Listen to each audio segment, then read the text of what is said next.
All praises, honor, and glory goes to Yahweh, Bahashem, Yahweh Shai, Bahashem, Rakak Wadash.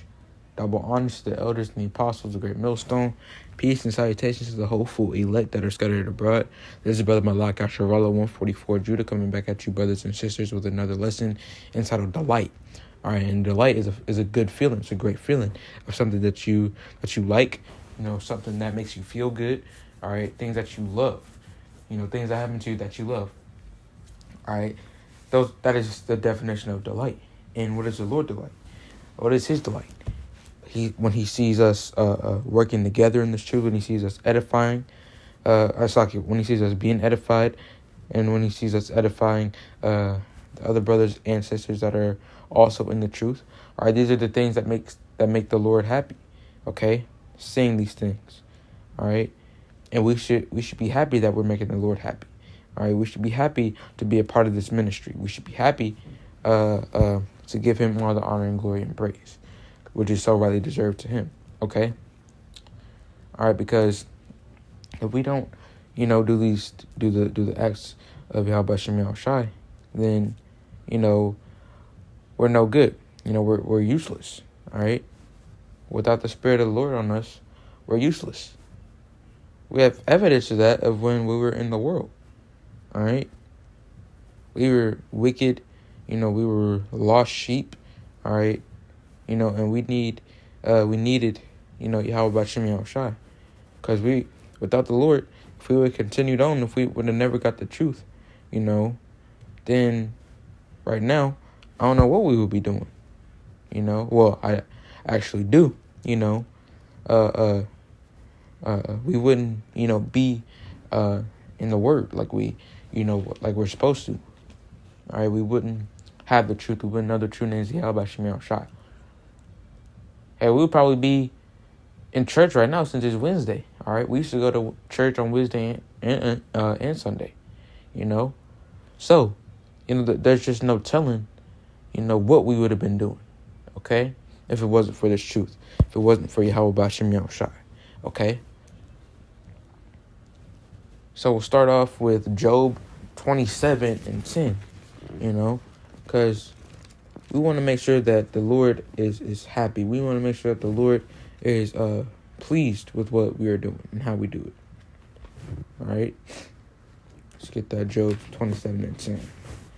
So here it is, Job 27:10. It reads, "Will He delight Himself in the Almighty? Will He always call upon Yahweh?" So that's a question that's being asked. All right, will we always delight in Yahweh Shem Shai? That's being asked. All right, are you going to? Because a lot of people say they will, and then a few months into the truth, they give up. Oh, I couldn't do it. It was too much. Spirit just wasn't on me to do it. Excuses, dumb things that they say. All right, to make themselves feel better. All right, but when that time comes, they're gonna be the ones that get the worst. That get it the worst. All right, because they knew it. They knew the truth and they decided to drop it. All right, they had it, but they dropped it. They had a perfect catch, but it slipped out of their hands. All right, and it really all boils down to what the Lord wants. Okay, if the Lord doesn't want you to have it, if you're not, destined to have it, if you're not a part of, the elect, then it's not going to be given to you. No one can change their own destiny. Okay, people can always say we choose our own destinies. We have dang, I just had it. We have I'm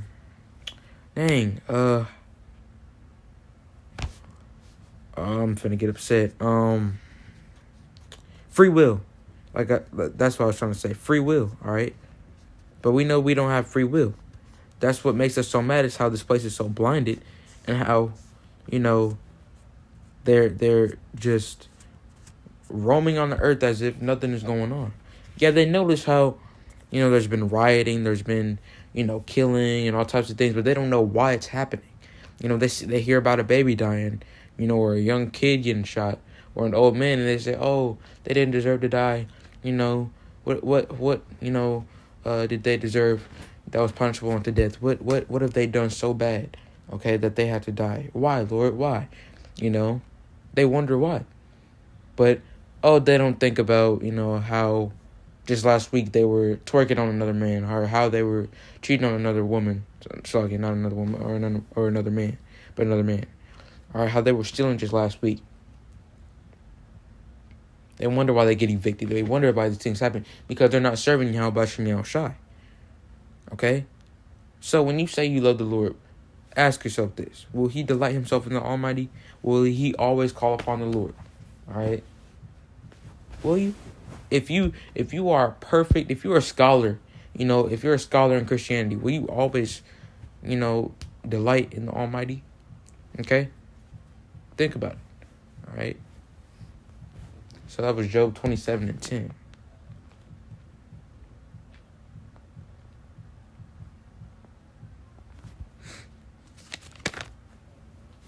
So next we'll go to Psalms 37:4, and it reads, Delight thyself also in the Lord, and he shall give thee the desires of thine heart. All right? So delight thyself in the Lord. Make sure that the things that you do are in Yahweh Shem Yahweh Shai. All right? Meaning that they are for the Lord. Do it because it's the right thing to do, and plus you want to please Yahweh Shem Yahweh Shai. Do it because of that. Don't do it for likes. Don't do it for views. Don't do it for a pat on the back. All right, because we'll get that once we're out of here. We'll get a pat on the back when everything's done. All right, because then we'll know that our works will be manifested. Then we'll be congratulated. We'll be praised in the kingdom. All right, for all the things that we have done for this ministry, for this truth, spreading the gospel. Yielding fruit. All right. And that fruit goes into those that we teach, those who we have taught this truth, too. So, just things that we don't need on this earth, on this side, we will get on the other side, which is the kingdom. Pat on the back, a great job, rest, all right? Everlasting life, everlasting things, okay? Because we can't rest here. We can't have everlasting things, You can't have none without it getting broken or without it getting stolen or without it running out. Okay? Like a necklace. Okay? It can be passed down through generations and generations and generations. But at some point, that necklace is going to be worn out. Okay? And it's not going to be, able to be kept forever. All right? Or a car. A car gets old. It gets used. All right? Few years, with that car, you're gonna have to get a new one. All right, because then you start to get tired of that car, and you need a new one, or things are wrong with it and you can't get anything fixed. So nothing here is perfect. Nothing here is gonna last forever. All right, that's why we need the kingdom, and plus all the upgrades. You see these little mansions, $40 billion mansions, $40 million mansions, 30 cars in your garage. These are just temporary things. The richest people can get killed. All right, but in the world, sucking on the world. But in the kingdom, nothing's gonna be stolen from us. We'll be gods, and gods don't die. Not really, Thor Love and Thunder isn't real, but that's not how it's gonna be. There isn't gonna be a so-called God butcher, there isn't gonna be any of that. All right, we'll be gods, the real gods, not guys that go to war with each other and they're called gods, but they could still die. They could still be outsmarted by their brothers or by their sisters. That's not a god. All right, that's a person with power. All right, a superhero has powers. All right, Greek mythology, Zeus can be overtaken by Poseidon. By it's god of the underworld, Hades. Okay, they are basically equal. Okay, because Zeus, he's just the higher one, but he can still be injured. He could still, be killed. All right.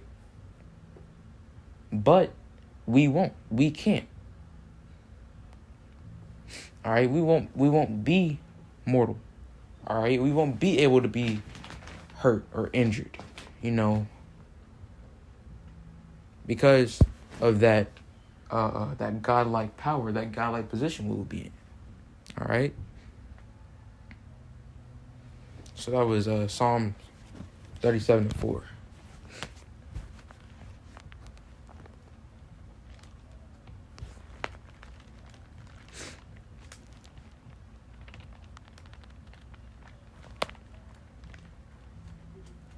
So yeah. All right. So next we can go to Isaiah 42:1. All right. Here it is. Isaiah 42:1, and it reads, "Behold my servant whom I uphold, mine elect, in whom my soul delighteth. I have put my spirit upon him, he shall bring forth judgment to the Gentiles." So, who is the servant? All right, who are the servants? All right, the ones that call upon the Lord, the ones that love the Lord, the ones that do, the word, not just hearers, but doers also. All right, those are the servants. He's speaking to his servants because he knows the servants are the only ones that can spread the doctrine. Okay, women can't spread the doctrine because they're to be kept quiet in the churches. All right, in the teaching of the comment board is considered the churches nowadays, or the highways and the byways, and still the women can't be in the on the highways and byways. Even if someone is teaching, Adam Abbott has women at his camps. All right, and he still teaches false doctrine, so he's going on by that. All right, we don't do that. We make sure that the women are kept, quiet in the churches, that they're shamefaced. All right, and that they're not, getting the attention, that they're not getting too much attention. All right, because this isn't this isn't a place where you show off. You come to look nice and just be the star of the show. No, this is for edification, and it's for the elect's sake. And nothing personal to the women. All right. But we know that the servants are men. All right. Whom I uphold, mine elect. So the servants are the elect. All right. Well, the only a certain amount will be the elect, But those that are teaching right now, they're part of the hopeful elect. In whom my soul delighteth. So the Lord delights in seeing us teach. The Lord delights in watching us. All right. He delights in these things. He loves it. I put my spirit upon him, so that him represents all of us. All right. He can be talking. He's talking to me. He's talking to you, brothers. He's talking to the other brothers that are out there in the truth. He's talking to all of them. He's put the spirit on all of them. He shall bring forth judgment to the Gentiles. So, we're gonna bring forth judgment on the Gentiles. All right. Once we are on this side, once we have the spiritual power, the brothers that have the spiritual power on this side, that are going to get the spiritual powers on this side, to take down, this kingdom, this wicked kingdom, they're going to bring forth judgment on the Gentiles. And on the other side, the Gentiles are going to have judgment. They're going to be judged. They're going to be in slavery for 1,000 years. Okay. All right, and then the Edomites will be destroyed, go extinct. Okay, as they call it, extinction. All right. So next we'll go to Micah 7:8. Micah 7:8.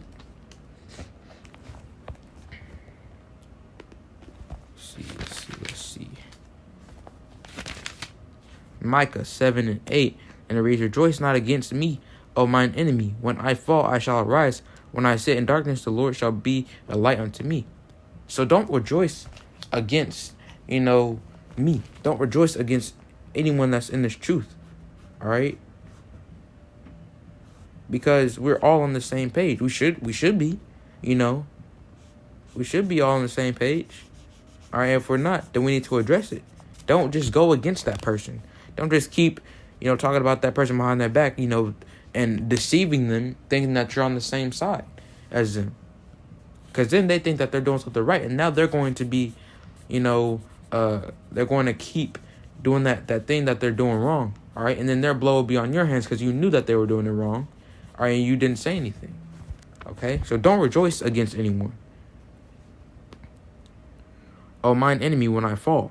So, when we slip up, when we mess up, when we do something bad, when people think of rebuke, when the average person thinks of rebuke, they think of it as being brought down on someone, being a strong, it being a strong word, meaning, get right or do this right or stop doing this or stop doing that, yelling, coming down on someone. That's what they think of rebuke as. But rebuke just means simple correction. All right. So when someone is rebuked, when they're corrected, don't rejoice against them. Don't laugh at them.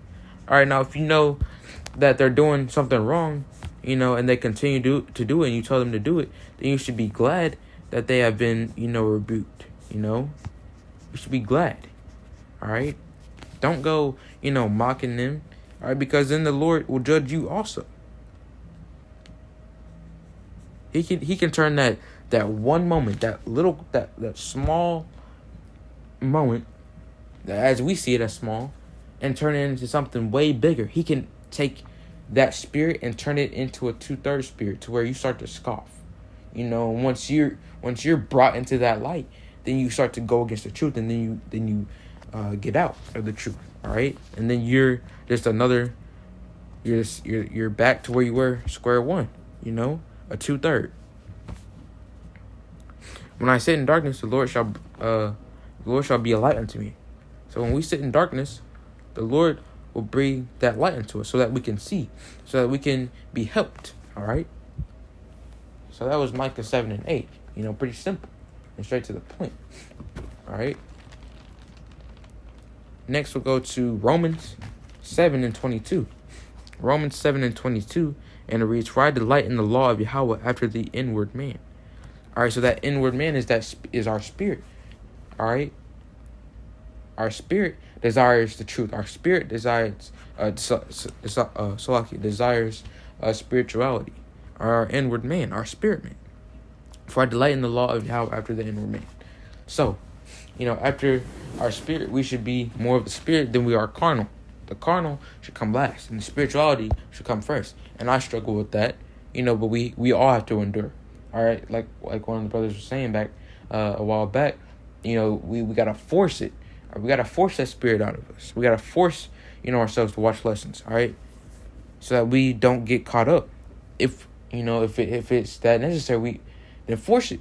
If you're not feeling it, force it.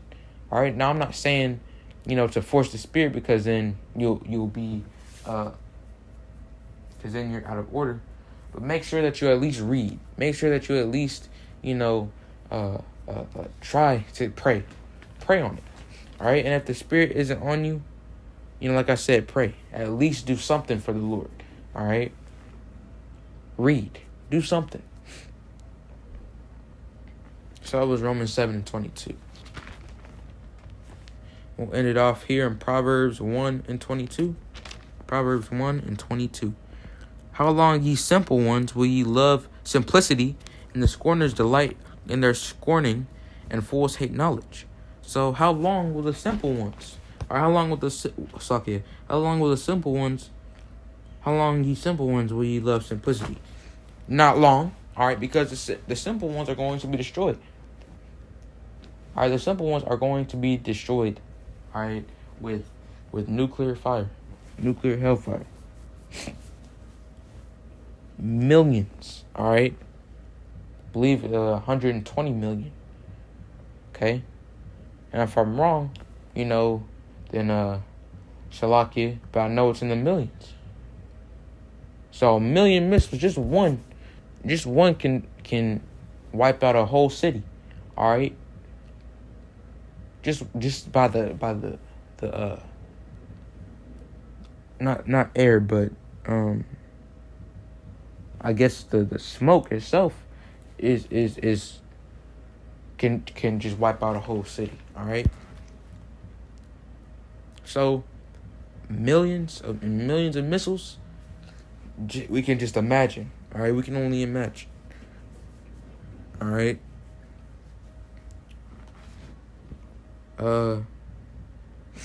And the scorners delight in their scorning, and fools hate knowledge.